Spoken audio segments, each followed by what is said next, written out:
함께 보실 하나님의 말씀은 이사야 43장입니다.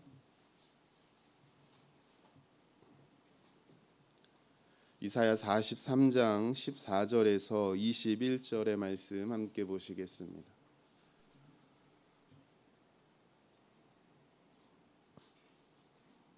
이사야 43장 14절에서 21절까지 우리 한 절씩 교독하도록 하겠습니다. 너희의 구속자요 이스라엘의 거룩한 이 여호와가 말하노라.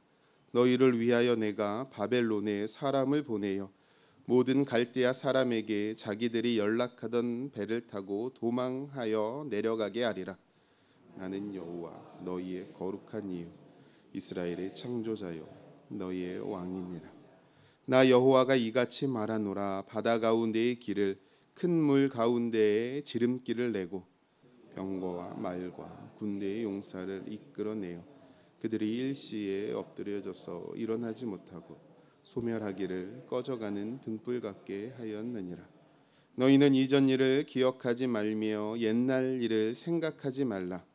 보라, 내가 새 일을 행하리니 이제 나타낼 것이라. 너희가 그것을 알지 못하겠느냐.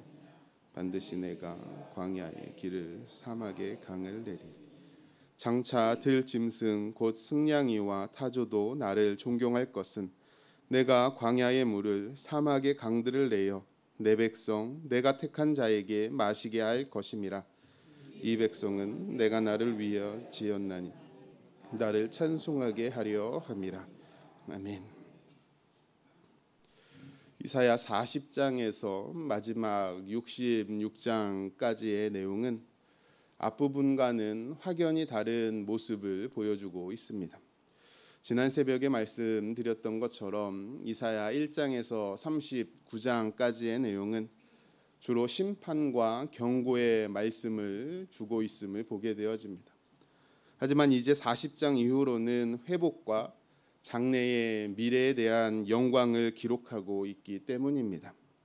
그렇게 40장에서 66장의 말씀을 가지고 혹자는 위로의 책이다라고 이렇게 부르기도 하고 있습니다.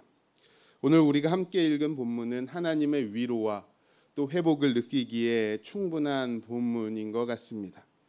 거룩하신 창조주 하나님께서 친히 왕이 되어 주신다고 선언하고 계시기 때문입니다. 당시 왕이라는 개념은 단순한 통치자의 개념이 아니었습니다. 평상시에는 백성들을 다스리고 또 옳고 그름을 판단하면서 하나님 앞에 바른 길을 걷도록 하는 것이 바로 왕이었습니다. 그리고 또 전쟁과 같은 위기 상황 속에서는 가장 먼저 앞서 나가 전투를 이끌며 자신의 백성들을 지키고 보호하는 역할이 바로 왕의 모습이었기 때문입니다.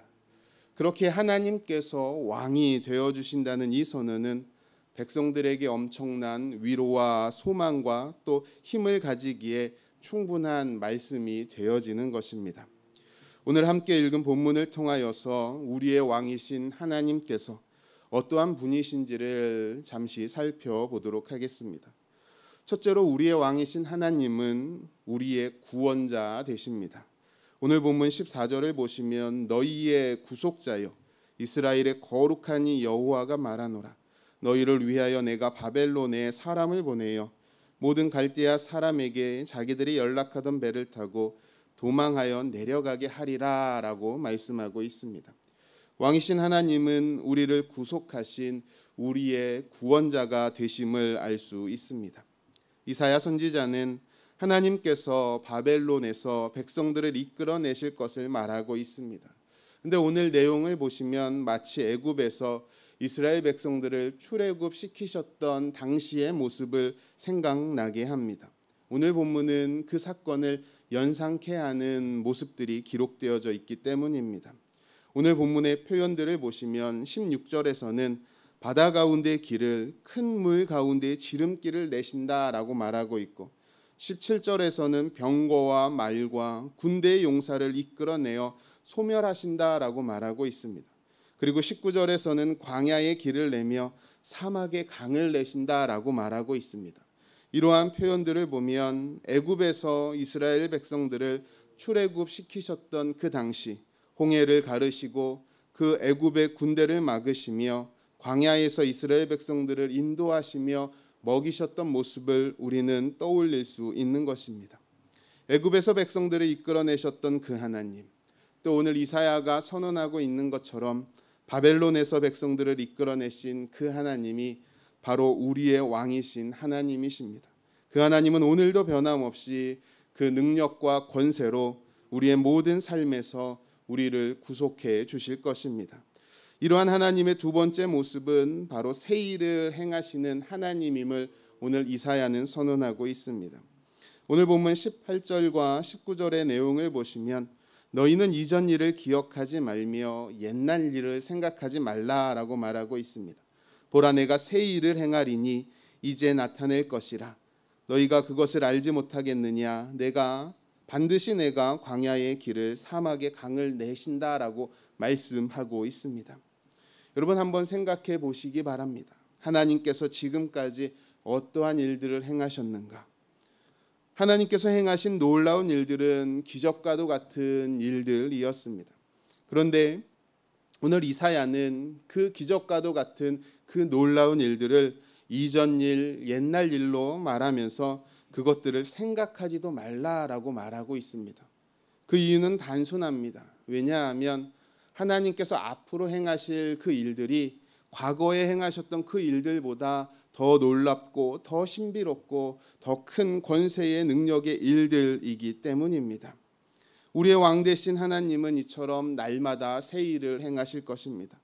앞서 행하셨던 그 놀라운 일들, 우리가 상상도 할 수 없었던 그 일들을 행하셨지만 또한 그 하나님께서 우리의 앞날에 더 크고 더 세밀한 더 비밀한 일들을 행하실 것을 오늘 이사야는 선언하고 있는 것입니다. 오늘도 우리의 삶 속에서 그 새 일을 행하실 그 하나님을 기대하시며 살아가실 수 있는 저와 여러분들이 되시기를 소망합니다. 마지막으로 오늘 본문에서 발견할 수 있는 왕이신 하나님은 우리의 필요를 채우시는 하나님이십니다. 오늘 본문 20절 후반부를 보시면 내 백성 내가 택한 자에게 마시게 할 것이다 라고 말씀하고 있습니다. 하나님께서 구속하시고 또 하나님께서 새 일을 행하시는 그 일들은 결국 하나님의 백성들을 위한, 하나님의 백성들에게 주기 위한 일이라는 사실입니다. 여러분, 아무리 크고 놀라운 일을 행하시고 아무리 대단한 일을 행하신다 하더라도 그것이 나와 상관이 없다면 어쩌면 아무런 소용이 없으실 것입니다.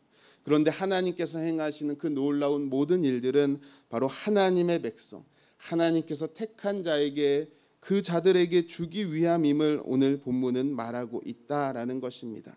그렇기에 이사야는 하나님께서 진정한 왕이 되시며 또 그 백성을 구속하시고 그 백성을 위하여 새 일을 행하시며 그 백성의 필요를 채우신다라고 오늘 말씀하고 있는 것입니다.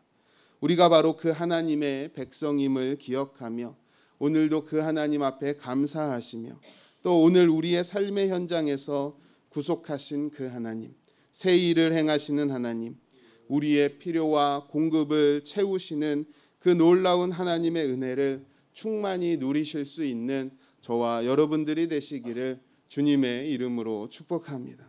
기도하도록 하겠습니다.